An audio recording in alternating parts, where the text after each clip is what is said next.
1 ശമൂവേൽ 16-ാം അധ്യായം. അനന്തരം യഹോവ ശമൂവേലിനോട്, ഇസ്രായേലിലെ രാജസ്ഥാനത്തിൽ നിന്ന് ഞാൻ ശൗലിനെ തള്ളിയെന്നറിഞ്ഞിരിക്കെ നീ അവനെക്കുറിച്ച് എത്രത്തോളം ദുഃഖിക്കും? കൊമ്പിൽ തൈലം നിറച്ച് പുറപ്പെടുക. ഞാൻ നിന്നെ ബേത്ലഹേമ്യനായ ഇശ്ശായിയുടെ അടുക്കൽ അയക്കും. അവന്റെ മക്കളിൽ ഞാൻ ഒരു രാജാവിനെ കണ്ടിരിക്കുന്നു എന്ന് കൽപ്പിച്ചു.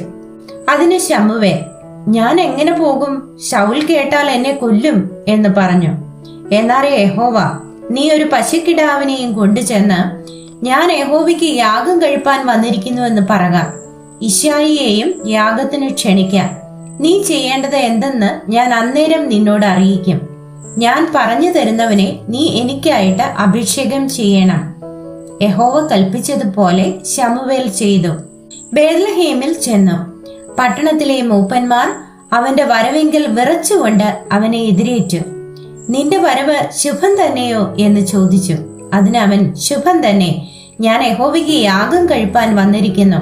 നിങ്ങളെ തന്നെ ശുദ്ധീകരിച്ച് എന്നോടുകൂടെ യാഗത്തിന് വരുവിൻ എന്ന് പറഞ്ഞു. അവൻ ഇശ്ശായിയെയും അവന്റെ മക്കളെയും ശുദ്ധീകരിച്ച് അവരെയും യാഗത്തിന് ക്ഷണിച്ചു. അവർ വന്നപ്പോൾ അവൻ എലീയാബിനെ കണ്ടിട്ട്, യഹോവയുടെ മുൻപാകെ അവന്റെ അഭിഷിക്തൻ ഇതാ എന്ന് പറഞ്ഞു. യഹോവ ശമൂവേലിനോട്, അവന്റെ മുഖമോ പൊക്കമോ നോക്കരുത്. ഞാൻ അവനെ തള്ളിയിരിക്കുന്നു. മനുഷ്യൻ നോക്കുന്നത് പോലെയല്ല. മനുഷ്യൻ കണ്ണിന് കാണുന്നത് നോക്കുന്നു, യഹോവയോ ഹൃദയത്തെ നോക്കുന്നു എന്ന് അരുളി ചെയ്തു. പിന്നെ ഇശ്ശായി അബീനാദാബിനെ വിളിച്ച് ശമൂവേലിന്റെ മുൻപിൽ വരുത്തി. എന്നാറെ അവൻ, യഹോവ ഇവനെയും തെരഞ്ഞെടുത്തിട്ടില്ല എന്ന് പറഞ്ഞു. പിന്നെ ഇശ്ശായി ശമ്മയെയും വരുത്തി. ഇവനെയും യഹോവ തെരഞ്ഞെടുത്തിട്ടില്ല എന്ന് അവൻ പറഞ്ഞു. അങ്ങനെ ഇശ്ശായി 7 പുത്രന്മാരെ ശമൂവേലിന്റെ മുൻപിൽ വരുത്തി. എന്നാൽ ശമൂവേൽ ഇശ്ശായിയോട്, യഹോവ ഇവരെ തെരഞ്ഞെടുത്തിട്ടില്ല എന്ന് പറഞ്ഞു. നിന്റെ പുത്രന്മാർ എല്ലാവരും ആയോ എന്ന് ശമൂവേൽ ചോദിച്ചതിന് അവൻ, ഇനിയുള്ളതിൽ ഇളയവനുണ്ട്, അവൻ ആടുകളെ മേയ്ക്കിയാകുന്നു എന്ന് പറഞ്ഞു. ശമൂവേൽ ഇശ്ശായിയോട്, ആളയച്ച് അവനെ വരുത്തുക. അവൻ വന്നിട്ടല്ലാതെ നാം പന്തിക്കിരിക്കയില്ല എന്ന് പറഞ്ഞു. ഉടനെ അവൻ ആളയച്ച് അവനെ വരുത്തി.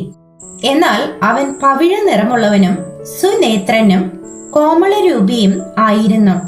അപ്പോൾ യഹോവ, എഴുന്നേറ്റ് ഇവനെ അഭിഷേകം ചെയ്യുക, ഇവൻ തന്നെ ആകുന്നു എന്ന് കൽപ്പിച്ചു. അങ്ങനെ ശമൂവേൽ തൈലക്കൊമ്പെടുത്ത് അവന്റെ സഹോദരന്മാരുടെ നടുവിൽ വെച്ച് അവനെ അഭിഷേകം ചെയ്തു. യഹോവയുടെ ആത്മാവ് അന്ന് മുതൽ ദാവീദിന്മേൽ വന്നു. ശമൂവേൽ എഴുന്നേറ്റ് രാമയിലേക്ക് പോയി. എന്നാൽ യഹോവയുടെ ആത്മാവ് ശൗലിനെ വിട്ടുമാറി. യഹോവ അയച്ച ഒരു ദുരാത്മാവ് അവനെ ബാധിച്ചു. അപ്പോൾ ശൗലിന്റെ ഭൃത്യന്മാർ അവനോട്, ദൈവം അയച്ച ഒരു ദുരാത്മാവ് നിന്നെ ബാധിക്കുന്നുവല്ലോ. ആകയാൽ കിന്നര വായനയിൽ നിപുണനായ ഒരുത്തനെ അന്വേഷിപ്പാൻ തിരുമനസ്സുകൊണ്ട് അടിയങ്ങൾക്ക് കൽപ്പന തരേണം. എന്നാൽ ദൈവത്തിങ്കൽ നിന്ന് ദുരാത്മാവ് തിരുമേനിമേൽ വരുമ്പോൾ അവൻ കൈകൊണ്ട് വായിക്കുകയും തിരുമേനിക്ക് ഭേദം വരികയും ചെയ്യും എന്ന് പറഞ്ഞു. ശൗൽ തന്റെ ഭൃത്യന്മാരോട്, കിന്നര വായനയിൽ നിപുണനായ ഒരുത്തനെ അന്വേഷിച്ചു കൊണ്ടുവരുവൻ എന്ന് കൽപ്പിച്ചു.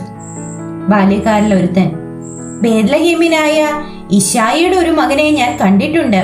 അവൻ കിന്നര വായനയിൽ നിപുണനും പരാക്രമശാലിയും യോദ്ധാവും വാക്ചാതുര്യമുള്ളവനും കോമളനുമാകുന്നു. യഹോവയും അവനോട് കൂടെ ഉണ്ട് എന്ന് പറഞ്ഞു. എന്നാറെ ശൗൽ ഇശ്ശായിയുടെ അടുക്കൽ ദൂതന്മാരെ അയച്ചു. ആടുകളോടുകൂടി ഇരിക്കുന്ന നിന്റെ മകൻ ദാവീദിനെ എന്റെ അടുക്കൽ അയക്കണം എന്ന് പറയിച്ചു. ഇശ്ശായി ഒരു കഴുതയെ വരുത്തി. അതിന്റെ പുറത്ത് അപ്പം, ഒരു തുരുത്തി വീഞ്ഞ്, ഒരു കോലാട്ടിൻ കുട്ടി എന്നിവ കയറ്റി തന്റെ മകൻ ദാവീദ് വശം ശൗലിന് കൊടുത്തയച്ചു.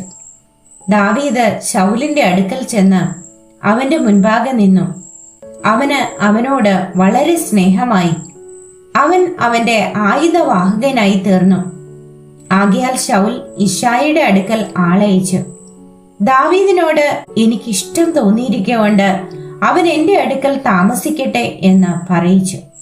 ദൈവത്തിന്റെ പക്കൽ നിന്ന് ദുരാത്മാവ് ശൗലിന്മേൽ വരുമ്പോൾ ദാവീദ് കിന്നരമെടുത്ത് വായിക്കും. ശൗലിന് ആശ്വാസവും സുഖവും ഉണ്ടാകും. ദുരാത്മാവ് അവനെ വിട്ടുമാറും.